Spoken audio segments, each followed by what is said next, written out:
The Victory Day parade, held on May 9th in Moscow every year, is typically a time for Russia to display its newest systems for the world to see. Last year, for instance, the DT-30 PM-based Tor M2 DT was displayed. Janes was unable to film the parade itself, but has been given access to footage of the vehicles approaching Moscow's Red Square. In 2019, the Russian MOD had stated that it would parade a new standard of the T-14 main battle tank, as well as the first examples of the T-16 armoured recovery vehicle.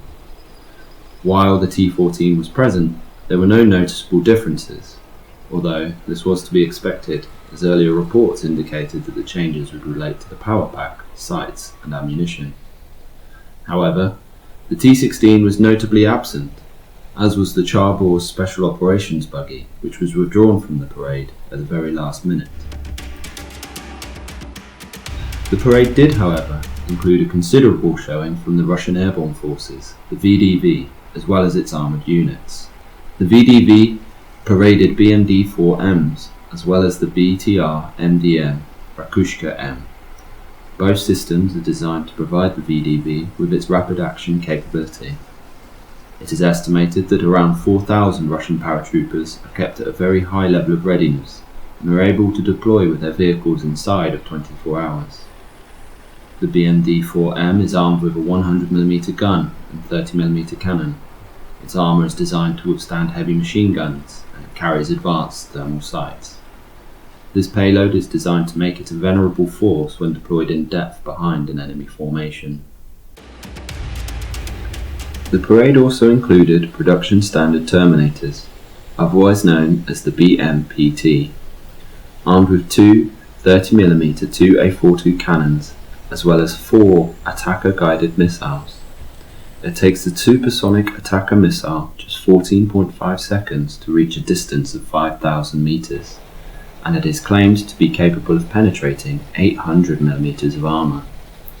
The speed and range of attacker, combined with a maximum rate of fire of 550 rounds per minute for the two 30mm cannons, makes the BMPT a powerful vehicle for urban warfare. Also of note was the presence of the T-72B3, which is the modernised standard of main battle tank that Russia appears to be moving towards. The T-72B3 is an important development for the totality of Russia's battlefield, as it provides an economical solution that can bring obsolete tanks up to a modern standard very quickly. In effect, this gives Russia the ability to field thousands of modern tanks at a very low cost. While this does not necessarily present a threat to the Armata program, it follows that NATO and other observers should be more concerned about the capabilities of this tank in the near term, rather than the possible production of 100 T-14s. Russia's artillery was represented by the Muster S, a self-propelled howitzer armed with a 152mm gun. It can conduct direct as well as indirect fire engagements. It has been used operationally in Ukraine by both sides and proven its lethality. Interviews with Ukrainian soldiers reveal that while the Smerch and BM-21 Grad multiple rocket launch systems are frightening, the lethality of the Muster S makes it the most feared artillery system. Importantly, for a modern artillery system, the Muster S can come to a halt, conduct a fire mission, and relocate within 3 minutes. This complicates enemy attempts to locate and engage the battery and improves survivability. Towed systems, for comparison, are not capable of such rapid relocation. The K-17 Boomerang infantry fighting vehicle was also present, as was the Kurganets 25.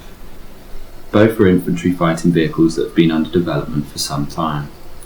The K-17 is thought to have completed its company trials last year, and, if statements from the manufacturer, VBK, are true, a prototype will be built this year and submitted for state trials. Similarly, the Kurganets was stated to have entered company trials last year, after President Putin confirmed that funding would be made available in the 2018 to 2027 state armaments program. Kurgan Mashzavod, the manufacturer of the vehicle, has made statements that a low-rate initial production contract for the vehicle has been signed, and that serial production will commence in 2021. On the topic of the program, which has been subject to much debate in Russia, Deputy Defense Minister Yuri Borisov said, "We have time to remove bottlenecks and hedge all technical risks related to the maturity of the engine, automatic transmission and sighting systems."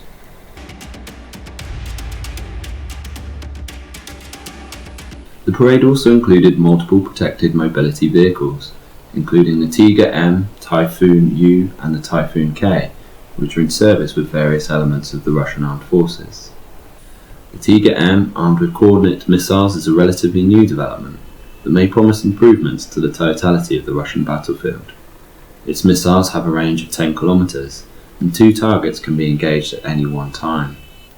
The mobility and lightweight of the platform would enable it to be used in a location like Syria with ease, and without the extensive logistics network required for heavier vehicles. Furthermore, the trend towards protecting mobility platforms reflects Russia's efforts to increase its ability to respond to modern conflicts. In the past, Russia has effectively had 2 levels of response: an invasion by conventional forces or nuclear war. Now it is able to scale its response to suit the situation, whether that be the establishment of humanitarian corridors, as was the case in Syria, or the ongoing counter-terror operations in Chechnya and the Caucasus. For Russia, this is a valuable capability. It now has the ability to respond to what it sees as US attempts to implement regime change close to its borders without provoking a full-scale war.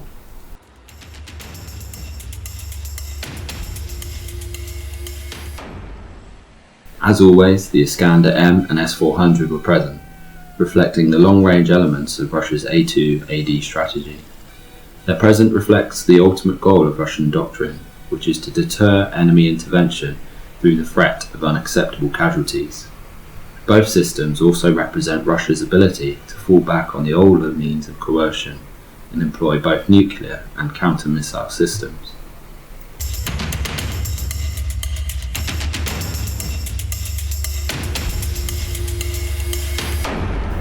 Overall, the parade reflects the most recent developments in the Russian defense industry, which are namely focused around continued improvements of new designs, as well as the wider introduction of modernized platforms. It is likely that Russia will continue down this path with its defense procurement, especially in the land domain. The current state armaments program is expected to focus on the procurement of greater numbers of precision-guided munitions and missiles.